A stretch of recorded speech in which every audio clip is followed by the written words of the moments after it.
We're at the Women's Freestyle Training Camp in Arizona. We've got 2019 Cadet World bronze medalist Amit Elor. Tell us about this camp and kind of what it's been like for you the last few days.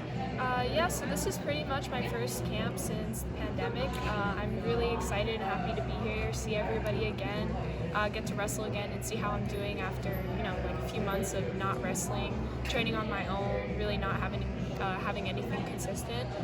It's really just exciting. I haven't been on the mat, so, wrestling live, seeing how I'm doing in the positions, it's pretty cool.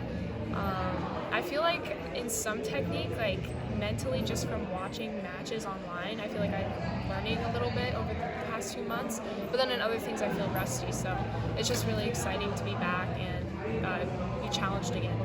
Yeah, so what are some things that you're focusing on specifically for yourself at this camp? I'm really focusing on just staying in a good stance, specifically like front headlock, arm drag, underhook, 2-on-1. Like lots of upper body attacks, throws, the clinch position, but also, transitioning my upper body attacks to low shots. And just generally like staying in a good position, being more disciplined, because like naturally I kind of like to get extended and give people my arm, and it's just not good. It's also dangerous to get like injuries and stuff, so it's just good to keep your arms short, be more of a disciplined wrestler. So that's my focus for this camp. Yeah, you've been busy to start off 2021. You were just recently in Brazil, but you weren't training wrestling. So tell us a little bit about your trip to Brazil and what you were doing. Yeah, I actually started doing jiu-jitsu when I was 12. I just kind of went to a wrestling practice and kind of just got into it somehow. And I've been doing jiu-jitsu on and off, but I met this family at a tournament like back when I was 14, and we've just been friends. And they recently invited me to come to Manaus, Brazil. So that's in the Amazonia state of Brazil, and it's on the equator. It's really hot.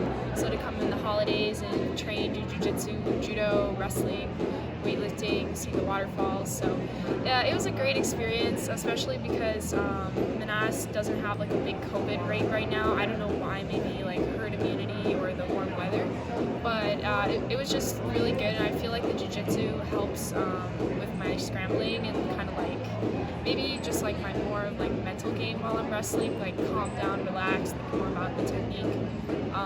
So yeah, it's pretty cool how it plays into wrestling, except for the part where you're on your back, but I'm just trying to ignore that part and use, the good parts of jiu-jitsu. And yeah, it's definitely very helpful, and I'm grateful I got introduced to that sport. But wrestling will always be my number one. Yeah, but you also practice judo, gosh, or at least you did. Can you give us a little background on your judo?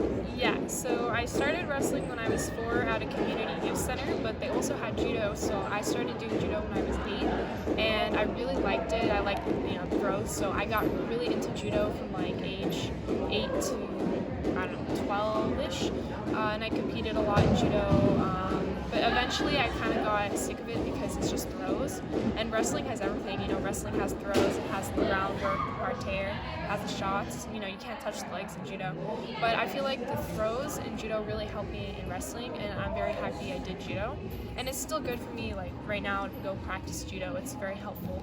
I feel like the more sports you do, the better like it helps your main sport. So yeah, I love judo. So tell us, you are in high school, but you don't compete in the high school season. Tell us about your training situation and why you decide not to do the high school season. Yeah, so it took me and my coach Valentine, we talked a lot about it. The high school season is really fun, it's a good experience, it's challenging, but just in the long run, after high school, women's wrestling, we do freestyle, and in high school you wrestle folk style, and it's totally different. So we just decided that I should, only wrestle freestyle, focus on, habits like parterre wrestling, not, getting up and escaping, working on takedowns to turns, which you don't learn those habits in folk style. So yeah, we just decided, what, the goal is Olympics, worlds, Pan Ams, things like that, and not state wrestling. So even though I'm happy I wrestled my freshman year and I got the experience, but now, it's just time to focus on like bigger goals. Yeah. You mentioned Coach Valentine. You are from California, but you train in New York. Just give us a little insight on how all of that works and who you train with and those kinds of things. Yeah, so I live in the California Bay Area, but I usually only train wrestling in New York, in the Hoboken, New York RTC. Usually my partners are some of the RTC guys like Mitch Feinsilver, and then we have some guys from Georgia, like Vladimir Kikshishvili. I can't. Sorry, Vladimir, I can't pronounce your last name. He's an Olympic champion. He's amazing, like really technical. He visits a lot. We also get Frank Chamizo coming in and out, and also all the guys on the Columbia wrestling team. And Valentine, and also Kendall Cross. So those are some of the people we train with over there, and that's kind of my training situation. I spend most of the time in New York, but sometimes I come back to California. Just I miss my dog, my family. I have a good personal trainer in Walnut Creek who I've been working with since I was 12. So just balancing the wrestling with the strength training is what I'm doing. Sounds like an all-star crew that you get to work with in New York. Yeah. Tell me a little bit about your competition schedule, what's coming up for you. For those that don't know, she is a cadet and junior eligible athlete. So tell us what you're planning on doing. Yeah, I just turned 17, so I'm really excited I can officially wrestle in juniors. My main tournament I'm preparing for right now is Nationals, which I think is in May. And my goal is to qualify both for the Cadet World team and the Junior World team, which would mean winning both the cadet and junior divisions. But I'm just gonna go there and do my best, see how I do. Depending on how I do on that tournament, I'll decide what I have next. Maybe Pan Am's, Worlds, maybe some matchups would be cool now that I'm feeling better. That's my main tournament I'm preparing for and excited for it. Yeah, well, anybody watching this, Amit wants to wrestle now, so put her on a card.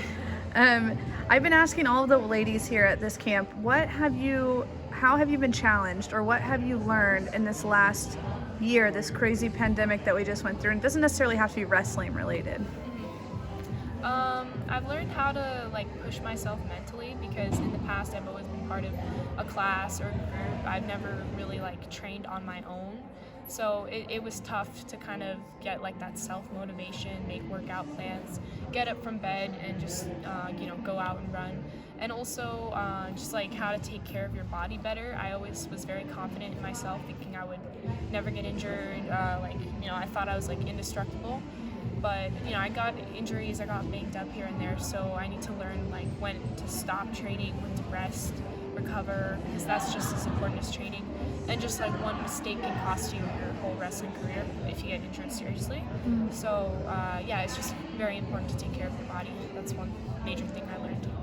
Awesome. Well, we thank you for your time and can't wait to see you compete. Thank you.